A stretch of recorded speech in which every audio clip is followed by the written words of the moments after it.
नमो वरिहन्ताणं नमो सिद्धाणं नमो आयरीयाणं नमो वज्रायाणं नमो लोय सव्यसाहुनम्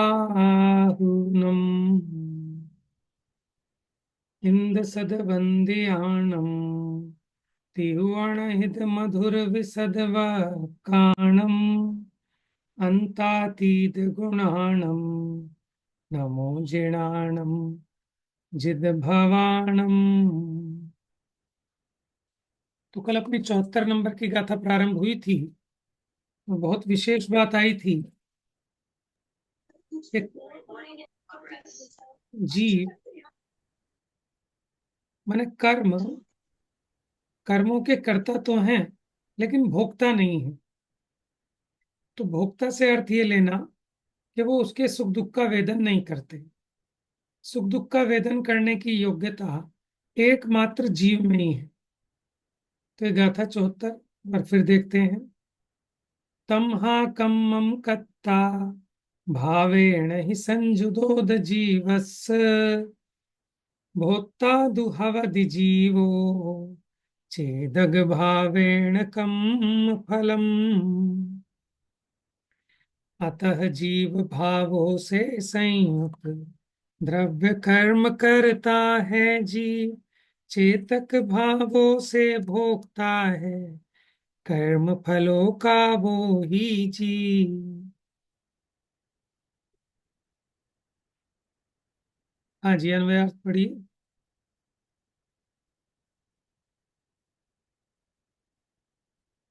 पढ़े भैया। हाँ जी पढ़िए।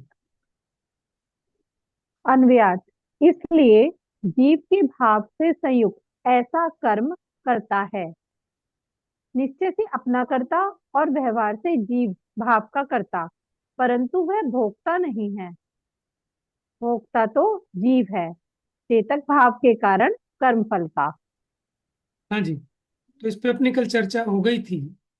तो जीव के भाव से संयुक्त ऐसा कर्म करता है, माने कर्म करता है, लेकिन कैसा कर्म कि जीवों के भावों से जो संयुक्त है ऐसा द्रव्य कर्म करता है।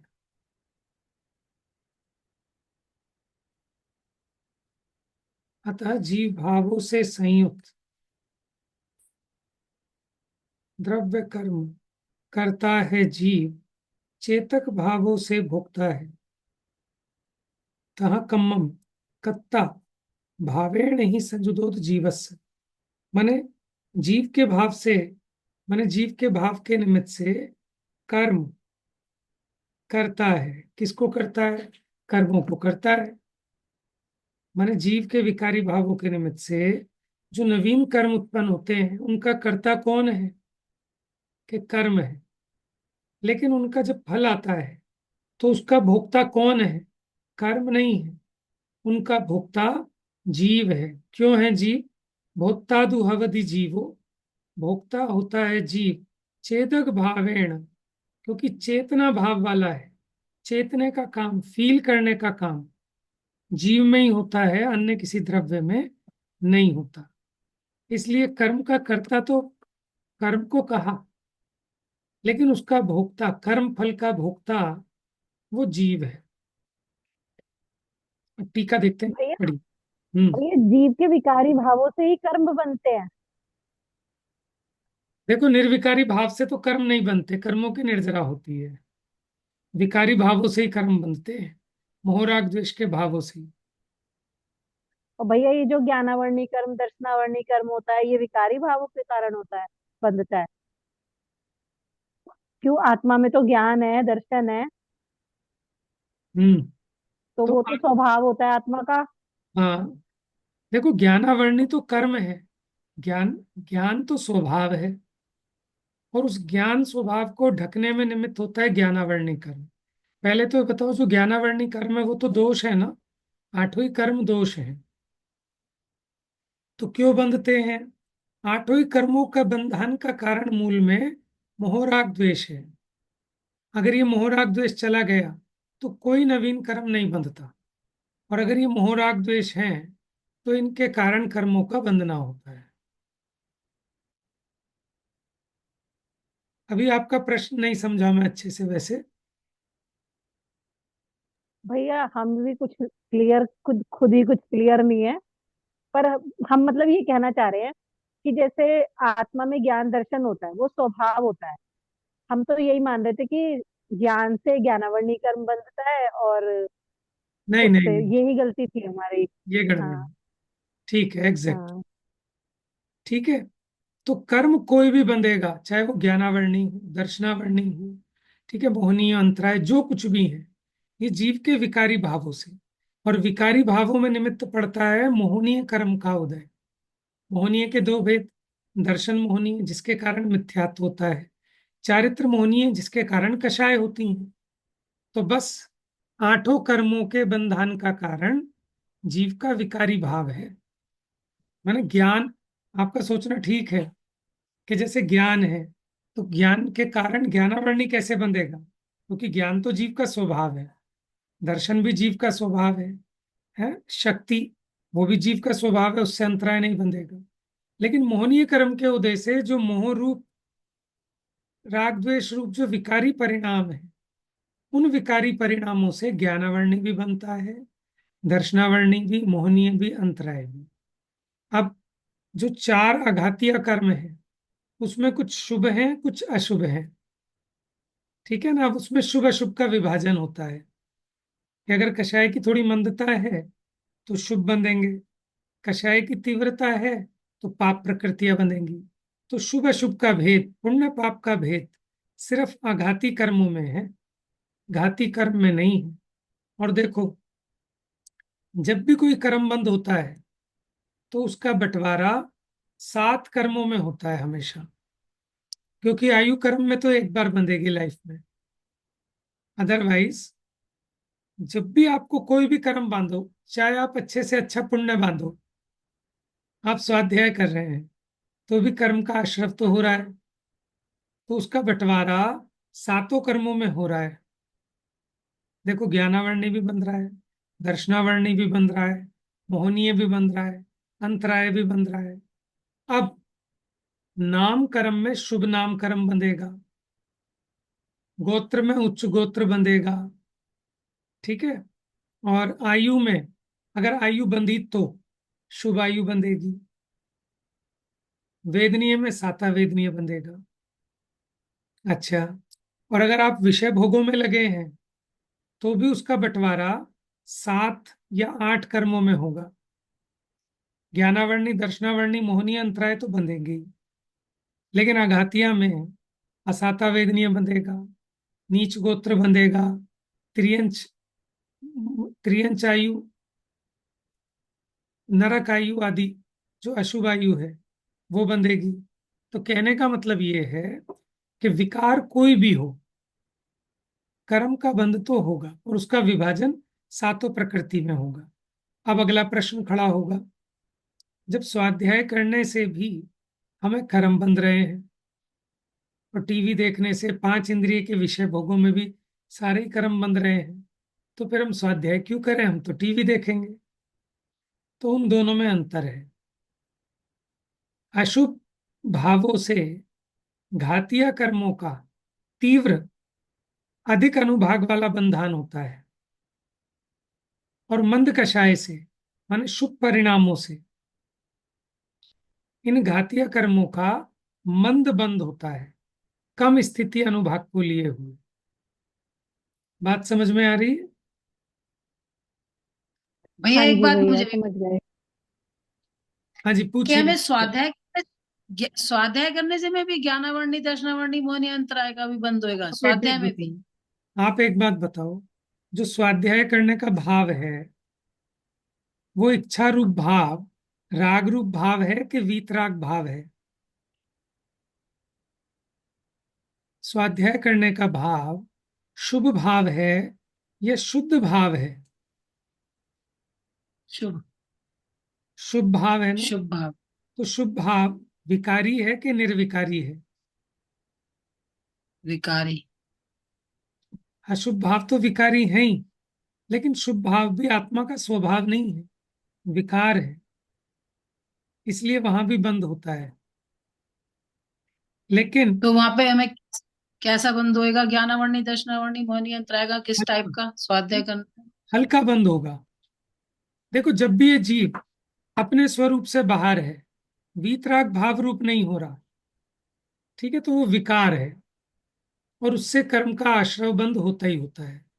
और जब ये वीतराग भाव रूप होता है, मोहराग द्वेष से रहित होता है, तब निर्बंध होता है।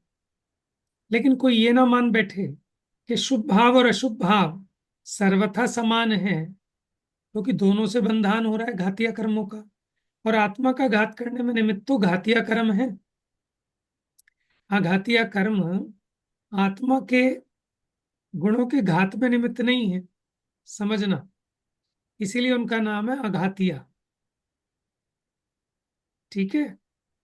तो असली तो चार घातिया कर्म है जो मेरे ज्ञान, दर्शन, चारित्र, सुख का नाश करते हैं, और उनका बंध स्वाध्याय करने में भी हो रहा है, पांच इंद्रिय के भोगों के भोगने में भी हो रहा है। तो फिर मैं पांच इंद्रिय के भोगों में लगूं, स्वाध्याय तप त्याग में क्यों लगूं? तो स्वाध्याय संयम तप त्याग के काल में कषाय मंद होती है, तो मंद कषाय से घातिया कर्मों का स्थिति अनुभाग हल्का बनता है, और अशुभ भावों में कषाय की तीव्रता होने से घातिया कर्मों का स्थिति अनुभाग बहुत अधिक बनता है।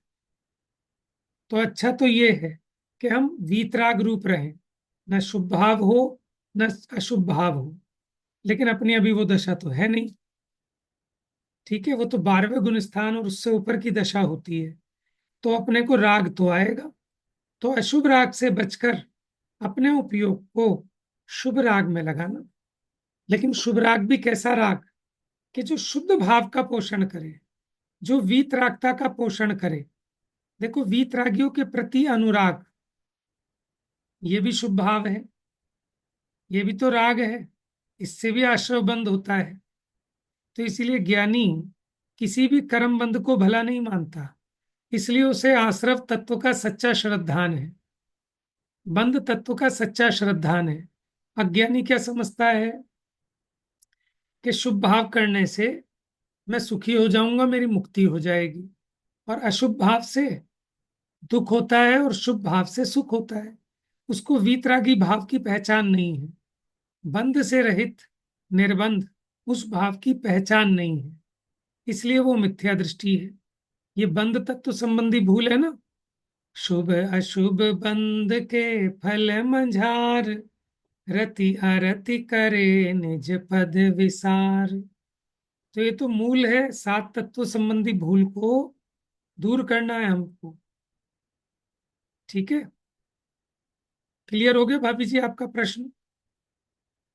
भैया एक बात और पूछनी थी मुझे, पूछिए। कि जैसे हम हमें ये प्रेरणा दी जाती है कि भाई हमें स्वाध्याय करनी चाहिए, अपने मंदिर जाना है, भगवान के जिनेंद्र देव के गुणों में आसक्त रहना चाहिए, ताकि हम उन जैसे, हमें वो भाए अच्छे लगे और फिर हम उन जैसे बनने की कोशिश करें।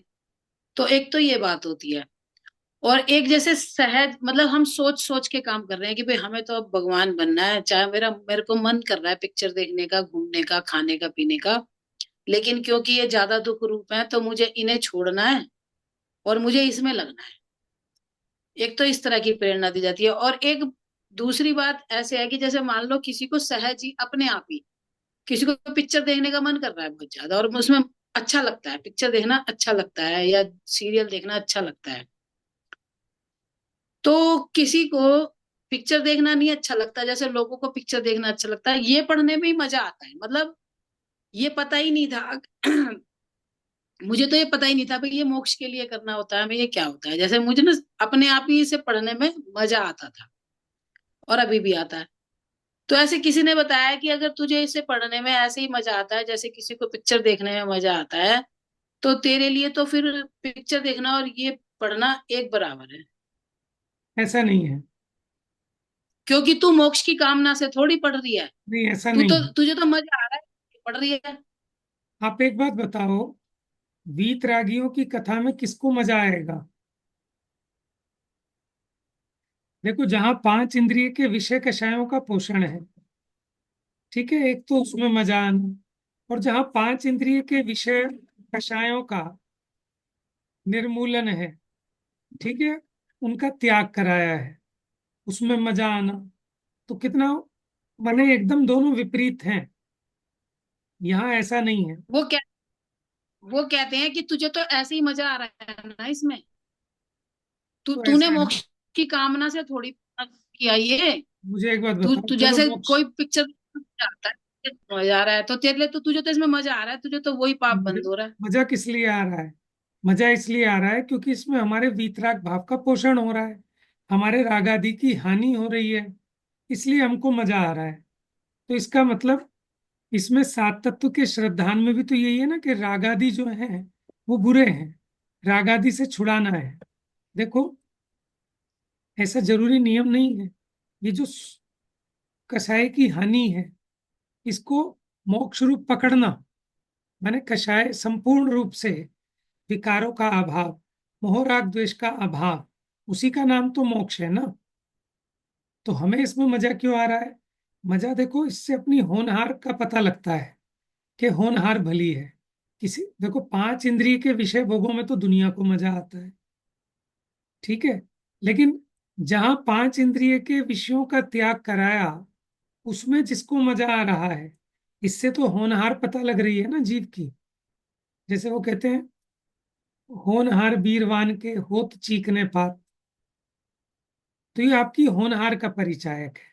और वो जो दूसरी बात कही जाती है, वो इस सेंस में कही जाती है, माने अगर कोई बिल्कुल मूढ़ होकर क्रियाकांड में लगा है, उसको परिणामों की कोई खबर नहीं है, ठीक है ना, तो उसको कहते हैं कि भैया ये सब जो क्रियाएं थी, ये परिणामों को सुधारने के लिए थी। लेकिन तुझे अगर परिणामों का विचार ही नहीं है, अब तू टीवी देख चाहे शास्त्र पढ़, वो आंख मिच के ऐसे पढ़ लेता है, लेकिन उसका कोई रसास्वादन नहीं करता, उसको समझता नहीं, वो तो क्रिया की तरह पढ़ लेता है। तो फिर उससे कोई, ऐसा कहते हैं कि लाभ नहीं है। लेकिन हम तो कहते हैं कि उसमें भी लाभ है, क्योंकि जितने काल में इसमें लगा, तो तीव्र अशुभ भावों से बचाना। हाँ, अब ये जो चर्चा आती है, जो अब आपने कही, अब उसकी आगे की चर्चा करता हूँ। वहां इस जीव को और आगे बढ़ाना है, गिराना नहीं है, और आगे बढ़ाना है। कि तू इसमें मजा तो मान रहा है, लेकिन तू इसको कहीं साध्य तो नहीं समझ बैठा। शास्त्र स्वाध्याय आदि को ये साधन बनाना था। साधन किसका बनाना था? कि स्वाधीन होने का, स्वावलंबन बढ़ाने का, परावलंबन छोड़ने का, माने बहिर्मुखता छोड़ने का। जो पर की दृष्टि है, पर का अवलंबन है, ठीक है, हम दूसरे से सुखी होने की जो कल्पना है, ऐसी बुद्धियों को छोड़ना, उसका साधन था ये शास्त्र स्वाध्याय कथा आदि सुनना। लेकिन अगर आप इस साधन को साधन ना मानकर साध्य मान बैठे, इतने में ही अपनी इतिश्री मान ली, तो उसको आगे बढ़ाने के लिए, ठीक है ना, उसको पुश करने के लिए, उसको ये कहते हैं कि जैसे कोई टीवी देखने में मस्त हो गया, ऐसे तो इन शास्त्रों में मस्त हो गया। लेकिन अपना प्रयोजन तो साध नहीं रहा वीतरागता का, राग आदि को तो छोड़ा नहीं। तो इस संदर्भ में समझाते हैं, उसका सेंस इस तरह ग्रहण करना। लेकिन हम क्योंकि तीव्र कषाई हैं, तो हमें क्या है कि हमें दूसरे की कमियां निकालने में मजा आता है। माने कोई भी हमें ऊपर चढ़ता दिखता है, तो हमको मजा आता है उसको नीचे गिरा दो, है ना। जबकि उपदेश ऊंचा चढ़ाने के लिए दिया जाता है। तो हम ये कहकर उसको डिमोरलाइज कर देते हैं कि तेरा कोई धर्म नहीं है, कहीं तू धर्मात्मा समझ रहा हो, तू कोई धर्मात्मा नहीं है, तू भी हमारे जैसे ही पापी है। हम टीवी देख रहे हैं, तू पुराण पढ़ रहा है, तेरे मेरे में कोई अंतर नहीं है। तो अपने आप को संतुष्ट कर लेते हैं, ऐसा कहकर। क्योंकि हम ऊपर तो चढ़ नहीं पा रहे, तो जो ऊपर चढ़ा उसको नीचे गिरा लो। अब आगे पीछे दो साथी सही। बैठे हैं, मैंने मान लो गलत किया और अगले वाले ने भले सही किया हो। अब मेरे में इतनी बुद्धि नहीं, इतना टाइम नहीं। उसने कहा कि भाई तेरा आंसर गलत है, तो मैं क्या कहता हूँ, आंसर तेरा गलत है, तू ठीक कर ले। मैं क्यों ठीक करूं, क्योंकि मेरे बस की नहीं है ठीक करना, उसका और गलत करा दो। समझ में आया ना? इसलिए मुझे मेरी भूल भी, मतलब मुझे मेरे लिए भी वैसे अब इससे एक संदेश प्राप्त हो गया आपकी बात से, कि हम्म, मतलब ठीक है, मुझे इसमें चाहे अपने आप मजा आता हो, पर अब तो मुझे पता चल गया ना ये किस चीज के लिए है। तो मैं बराबर। वो चीज साधू, ये नहीं बस मुझे मजा आ रहा है तो बस इसे पढ़ती रहूं और मजे करती रहूं, ऐसे ना रहूं। क्योंकि ये मजा बहुत ज्यादा टाइम चलने वाला नहीं है, क्योंकि ये शुभ अशुभ चलने वाला। में, ठीक है ना, परिवर्तन होता है। ये नियम है अंतर मुहूर्त से ज्यादा। हम अपनी दशा में, ठीक है, शुभ में नहीं टिके रह सकते, अशुभ में आएंगे ही आएंगे। दूसरा मार्ग है शुद्ध भाव में जाने का, और ये तो अभी, चलो, जिसने भी मुझे कहा उसका भी भला है। हाँ, कि उसने ये कहा तो मेरे मन में जिज्ञासा हुई, तो मुझे हल तो मिला। बराबर। तो गुरुदेव बहुत कहते थे कि इसने भगवान की दिव्य ध्वनि को भी कर्ण इंद्रिय का विषय बना लिया।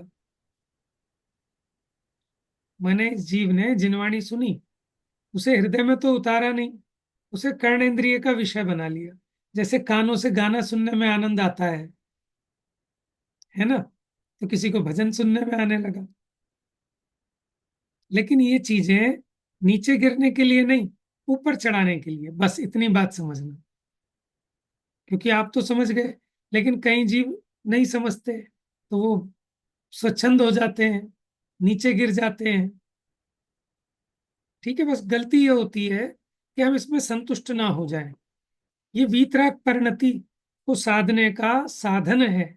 शास्त्र स्वाध्याय, तत्व चर्चा, मंदिर पूजन, त्याग, तपस्या साध्य नहीं है। साध्य तो वीतराग भाव है। तो इसके द्वारा हम अपनी वीतरागता का पोषण करें, बस। मुझे ना ये बात बहुत चुभ रही थी, कई दिनों से बहुत चुभ रही थी, और मुझे हल नहीं मिल रहा था। मैंने कहा यार ये क्या बात है, और मुझे बात उसकी सच्ची भी लग रही थी। भाई बात तो सही कह रही है कि भाई मुझे तो मजा आ रहा है, अगर तुझे यहाँ मजा आ रहा है, हमें यहाँ मजा आ रहा है, इसमें क्या बात हो गई। पर आज मुझे हल मिल गया आपसे, धन्यवाद। लेकिन इसमें एक बात और है, देखो, जिसको यहाँ मजा आ रहा है वो स्वर्ग जाएगा, जिसको वहां मजा आ रहा है वो नरक जाएगा। पांच इंद्रिय के विषयों पर में। नरक, पर स्वर्ग तो घुमा के यहीं डालेगा ना। अगर स्वर्ग में जाके फिर मुझे वहां मजा आने लग जाएगा, तो वो वो तो घुमा है, के तो फिर मुझे वहीं डालेगा ना, नरक में ही और त्रियंच में ही। बराबर। वो और तो मुझे है, तो ये इसका एक फायदा मिला कि ठीक है, मुझे यहाँ मजा आ रहा है, पर यहाँ से मुझे ऊपर चढ़ने का और रास्ता तो मिला, वहां से तो रास्ता ही नहीं मिलेगा। नहीं मिलेगी। इसीलिए तो ना, इम्पोर्टेंट बात ये है।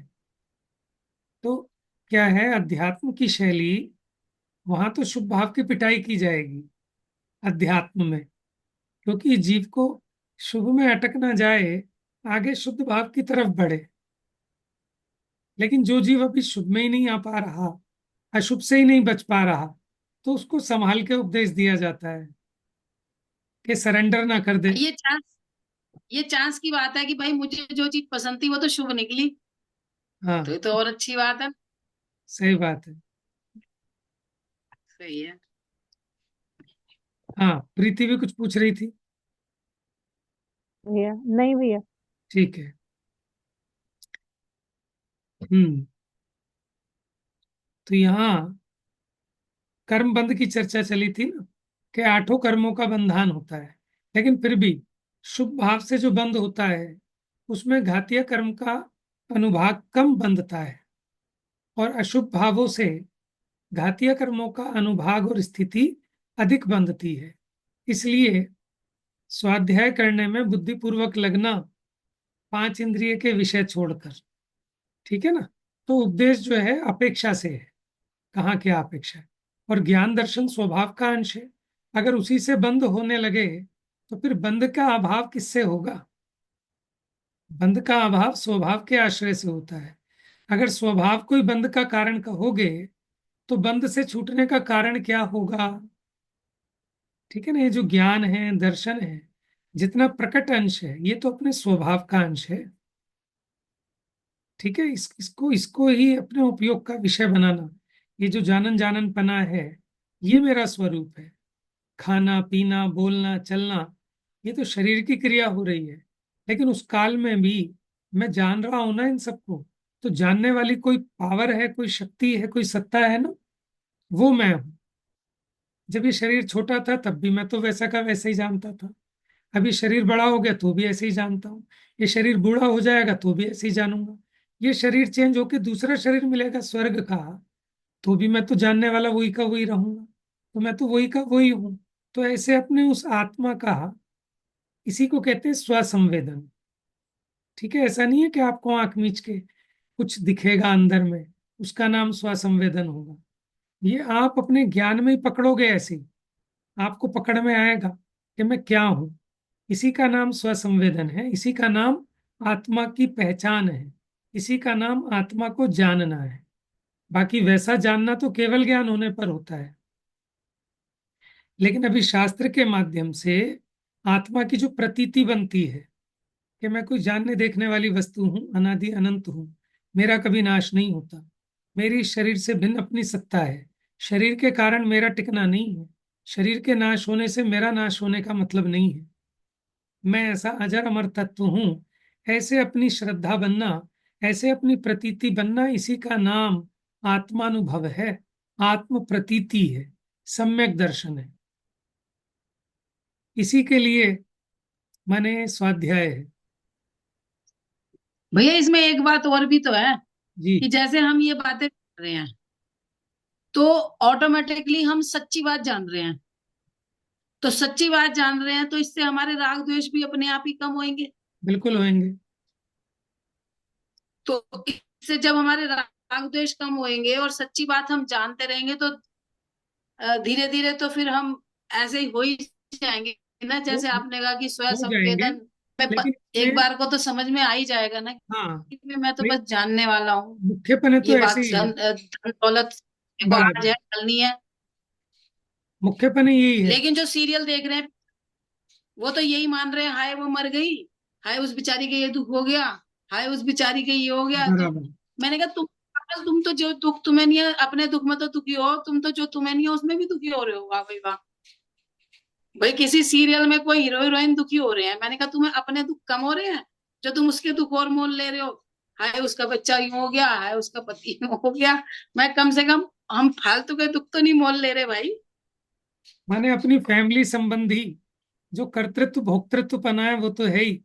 अब आप जितने सीरियल और उसमें जितनी फैमिली है उन सब में भी तन्मय हो जाते हो, उनके भी कर्तृत्व और हाँ, भोक्तृत्व को भोगते हो।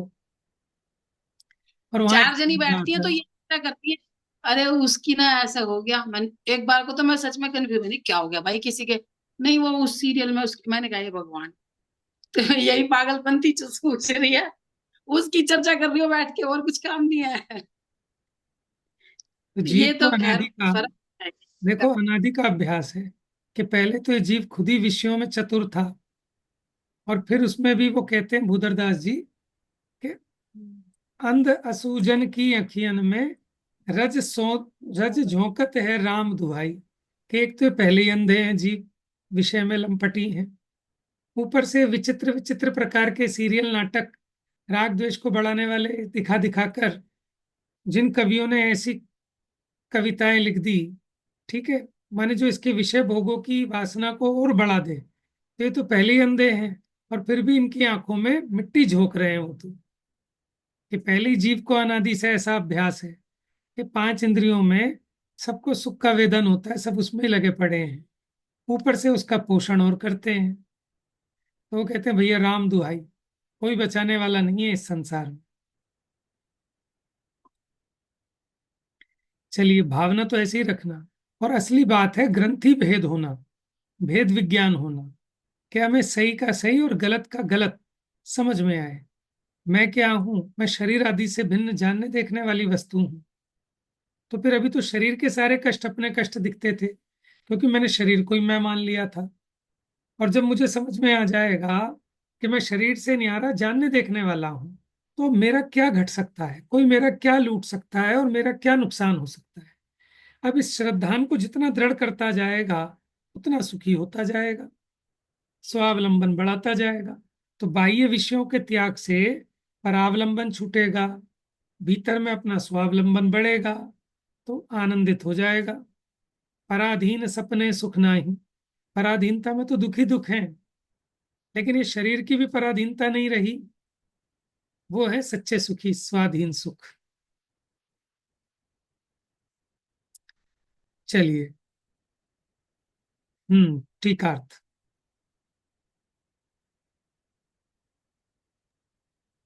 यह कृतित्व और भोक्तृत्व की व्याख्या का उपसंहार है। इसलिए पूर्वोक्त कथन से ऐसा निश्चित हुआ कि कर्म निश्चय से अपना करता है, व्यवहार से जीव भाव का करता है। जीव भी निश्चय से अपने भाव का करता है, व्यवहार से कर्म का करता है। जिस प्रकार यहाँ दोनों नयों से कर्म करता है, उसी प्रकार एक भी नय से वह भोगता नहीं है। ये बड़ी इंपॉर्टेंट बात है, इसलिए देखो, ये बड़ी इंपॉर्टेंट बात है और एकदम नया पॉइंट मेरे ख्याल में आया है ये। देखो, दोनों नयों से कर्म को करता कहा, निश्चय नय से कर्म अपने कर्म रूप परिणाम का करता है, और व्यवहार नय से कर्म किसका करता है? जीव के भाव का। ठीक है, लेकिन ये जो कर्म है वो किसी भी नय से भोक्ता नहीं कहा, क्योंकि भोक्ता होने के लिए चेतना चाहिए। क्यों? ऐसी एक शंका मोक्ष मार्ग प्रकाशक में उठाई 7वें अधिकार में। क्या कि उन्होंने कहा कि कोई ऐसा मानता है कि इन कर्मों को जीव नहीं करता, कर्म ही करते हैं। तो टोडरमल जी ने समाधान किया कि अगर कर्म करते हो तो कर्म ही भोगे, कर्म तो भोगते नहीं, जीव ही भोगता है कर्मों के फल को। फिर उसने एक कलश दिया कि दोनों मिलकर करते हैं। तो उन्होंने कहा नहीं, दोनों नहीं करते, क्योंकि अगर दोनों करें तो दोनों भोगे, तो दोनों तो भोगते नहीं, भोगता तो जीव ही है। इसलिए निर्णय निकाला कि अपने जो रागादि परिणाम हैं, इनका कर्ता जीव ही है। कर्म ने नहीं कराया, दोनों ने मिलके नहीं किया, जीव ही करता है, इसलिए जीव ही भोगता है। लेकिन अब यहाँ चर्चा चल रही है कि वो कर्म, कर्म का कर्ता, कर्म को कर्ता कहना, ये दोनों नयों से हो सकता है। निश्चय नय से कर्म कर्म का करता है, और व्यवहार नय से कर्म जीव के विकारी भाव का करता है। लेकिन कर्म को किसी भी नय से भोक्ता नहीं कह सकते। क्यों? क्योंकि उसे चैतन्य पूर्वक अनुभूति का सद्भाव नहीं है। तो भोक्ता का मतलब क्या कह रहे हैं? कि जो उसका अनुभव करे, उसको कह रहे हैं भोगना। तो कर्म तो अनुभव कर नहीं सकता, कर्म के फल का, सुख दुख का, वो वेदन, वो अनुभव, वो तो जीव ही कर सकता है। तो जिस प्रकार यहाँ दोनों नयों से कर्म करता है, उसी प्रकार एक भी नय से वह भोगता नहीं है, क्योंकि उसे चैतन्य पूर्वक अनुभूति का सद्भाव नहीं है। इतनी बात समझ में आ रही है सबको? कर्म को चैतन्य पूर्वक अनुभूति का सद्भाव नहीं है। जैसे हमको होता है ना, किसी ने हमें गाली दे दी तो हमें दुख होता है ना, किसी ने हमारी प्रशंसा की तो हमें सुख होता है। ठीक है, तो ऐसी जो अनुभूति, जो भोगना जीव को होता है, ऐसा कर्म को नहीं होता। इसलिए चेतन पने के कारण मात्र जीव ही कर्म फल, कर्म फल का कथनचित आत्मा के सुख दुख परिणामों का और कथनचित इष्ट अनिष्ट विषयों का भोक्ता प्रसिद्ध है। इसीलिए चेतन को कर्म के फल का भोक्ता कहते हैं, किसी अपेक्षा अपने आत्मा के सुख दुख परिणामों का भोक्ता कहते हैं, और किसी अपेक्षा इष्ट अनिष्ट विषयों का भोक्ता प्रसिद्ध है। चलिए, उत्थानिका और तात्पर्य वृत्ति पढ़िए जल्दी से। अब कृतित्व भोक्तृत्व के उपसंहार को कहते हैं। तात्पर्य वृत्ति। जैसा कि पूर्वोक्त नए विभाग से जीव तथा कर्म के परस्पर उपादान कर्तृत्व नहीं है, इसलिए इस कारण से कर्म कर्ता होता है। किसका कर्ता होता है? निश्चय से अपने भावों का, व्यवहार से रागादि जीव भावों का, जीव भी व्यवहार से द्रव्य कर्म भावों का, निश्चय से स्वकीय स्वकीय चेतन भावों का कर्ता होता है। यहाँ इतनी बात समझा दी। जीव दोनों नयों से करता है, कर्म भी दोनों नयों की अपेक्षा करता है, निश्चय से दोनों अपने अपने परिणामों के कर्ता हैं, और व्यवहार से पर द्रव्य के कर्ता भी कहे जाते हैं। प्रश्न। प्रश्न। किस प्रकार होता हुआ कर्म स्वकीय भावों का कर्ता होता है? संयुक्त होता हुआ स्वकीय भावों का कर्ता होता है। किससे संयुक्त होता है? इस प्रकार मिथ्यात्व रागादि भाव परिणाम से संयुक्त होता हुआ करता है। जीव के या जीव भी कर्म भाव से संयुक्त होता हुआ करता है, पुनः भोक्ता भी होता है। अब ये जीव की बात बताई। जीव कर्ता भी होता है और भोक्ता भी होता है, लेकिन दोनों एक दूसरे के निमित्त से होते हैं। माने जीव ये जो विकारी भाव करता है उसमें कर्म का उदय निमित्त होता है, और कर्म जो कर्म रूप परिणाम को करते हैं उसमें जीव का विकारी भाव निमित्त होता है। प्रश्न। कौन भोक्ता होता है? निर्विकार चिदानंद एक अनुभूति रहित जीव भोक्ता होता है। किसका? कर्म के फल का अथवा अपने विकार का? क्योंकि ज्ञानी जीव जो वीतरागी है वो तो अपनी एक चिदानंद अनुभूति का भोक्ता होता है, आत्मा के आनंद का भोक्ता होता है, कर्म फल का भोक्ता नहीं होता। तो यह अज्ञानी जीव को पकड़ना। तो कर्म फल को भोगता है कौन? निर्विकार चिदानंद एक अनुभूति रहित जीव भोक्ता होता है। किसके द्वारा भोक्ता होता है? परम चैतन्य प्रकाश के विपरीत अशुद्ध चेतन भाव से भोक्ता होता है। अपने अशुद्ध निश्चय से अशुद्ध भाव की अपेक्षा, क्योंकि स्वयं रागादि रूप है ना, इसलिए वो भोक्ता होता है।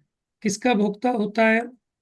शुद्ध बुद्ध एक स्वभाव परमात्म तत्व की भावना से उत्पन्न जो सहज शुद्ध परम सुखानुभव रूप फल है, उससे विपरीत सांसारिक सुख दुख के अनुभवन रूप शुभ अशुभ कर्म फलों का भोक्ता होता है, ऐसा भावार्थ है। इस प्रकार पूर्व गाथा कर्म के भोक्तापने की मुख्यता से तथा यह गाथा कर्म के कर्तृत्व एवं भोक्तृत्व के उपसंहार की मुख्यता से, इस प्रकार ये दो गाथाएं पूरी हुई 73 और 74 नंबर की। ठीक है जी। अब इसमें किसी का कोई प्रश्न तो नहीं है? अब 75 नंबर की गाथा कल प्रारंभ करेंगे, ठीक है? तो इसका सारांश भी कल एक बार पढ़ लेंगे। जा वाणी के ज्ञान से सूझे लो कालो, सो वाणी मस्तक नमो सदा देत हूँ धो।